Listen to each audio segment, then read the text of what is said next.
Você nunca fará nada neste mundo sem coragem.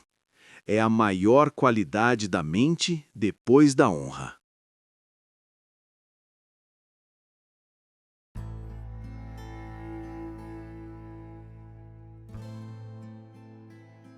Ele cruzou desertos onde o sol queimava como punição divina. Enfrentou exércitos que pareciam não ter fim. Derrubou impérios que existiam há séculos.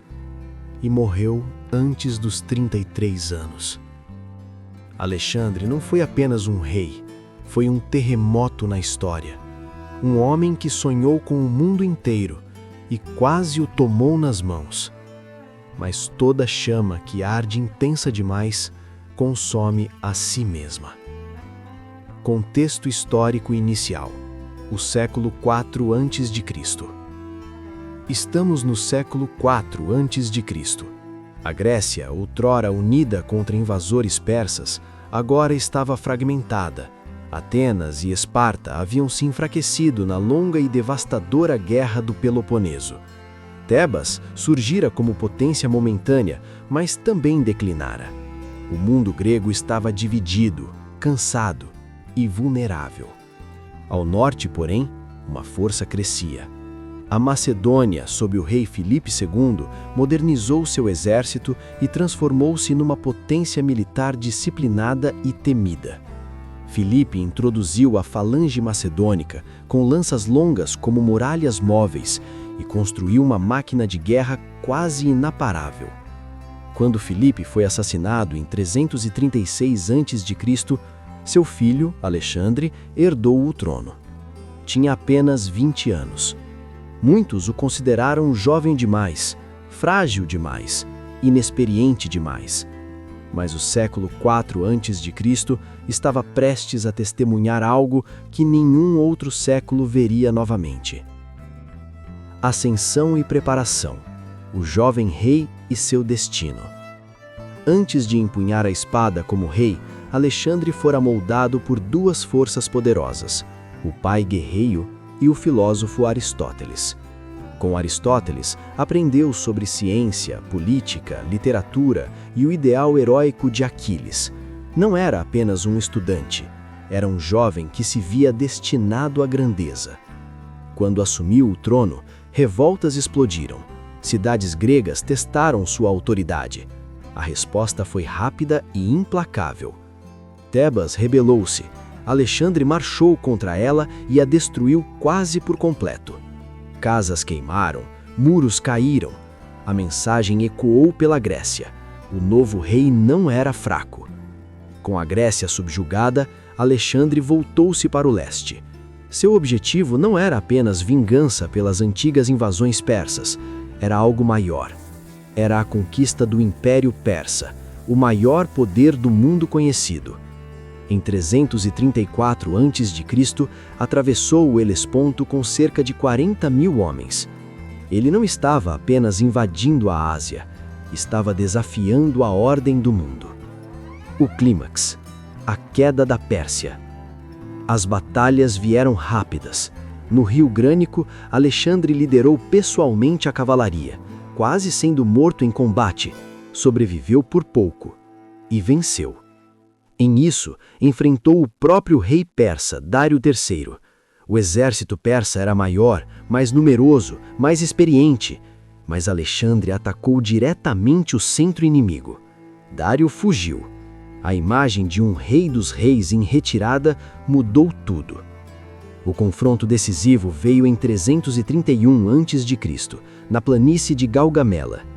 Dário reuniu forças imensas, carros de guerra com lâminas, infantaria incontável, cavalaria pesada.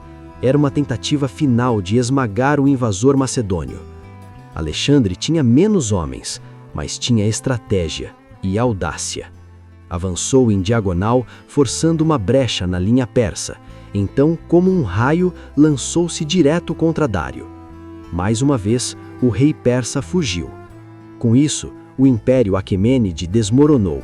Babilônia abriu seus portões, Persepólis foi saqueada e incendiada, símbolo do fim de uma era. Alexandre tornou-se senhor da Ásia. Mas no auge da glória, algo mudou. Ele começou a adotar costumes persas, vestes orientais, rituais de corte, casamentos políticos. Alguns de seus generais começaram a questionar: ele ainda era o rei macedônio ou estava se tornando um despota oriental? Glória e tensão caminhavam lado a lado. Declínio. O limite do mundo. Alexandre não parou na Pérsia. Marchou para o Egito, onde foi proclamado faraó. Fundou Alexandria, cidade destinada a se tornar farol do conhecimento. Depois seguiu para a Ásia Central, enfrentou rebeliões, casou-se com Roxana, misturou culturas. Por fim, chegou à Índia. Em 326 a.C., na batalha do rio Hidáspes, enfrentou o rei Poro e seus elefantes de guerra. Foi uma vitória brutal. Mas seus soldados estavam exaustos. Anos de campanha, milhares de quilômetros longe de casa. Quando Alexandre quis avançar ainda mais para o leste, rumo ao desconhecido, seus homens se recusaram. Pela primeira vez, o conquistador invencível ouviu não. Relutante, recuou. A travessia do deserto de Gedrósia foi desastrosa. Fome, sede, morte silenciosa sobre o sol impiedoso. O império havia crescido rápido demais. Em 323 a.C., em Babilônia, Alexandre adoeceu subitamente. Febre alta, fraqueza crescente. Em poucos dias, estava morto. Tinha 32 anos. Um império gigantesco, sem sucessor preparado. Legado. O mundo depois de Alexandre. Após sua morte, seus generais, os diádocos, dividiram o império e lutaram entre si. O sonho de unidade se fragmentou. Mas algo maior permaneceu. A cultura grega espalhou-se pelo Oriente, cidades floresceram, ideias circularam entre continentes, filosofia, arte e ciência misturaram com tradições orientais. Nasceu o mundo helenístico. Alexandre não deixou apenas territórios conquistados, deixou uma transformação cultural profunda. Ele foi conquistador e visionário. Libertador para alguns, destruidor para outros. Sua vida foi curta, sua ambição inífima. Talvez o verdadeiro poder de Alexandre não esteja nas terras que tomou, mas nas pontes que criou entre civilizações. Ele quase dominou o mundo, mas no fim, como todos os homens, foi dominado pelo tempo. E ainda assim, séculos depois, seu nome continua a ecoar, não simplesmente como rei, mas como lenda.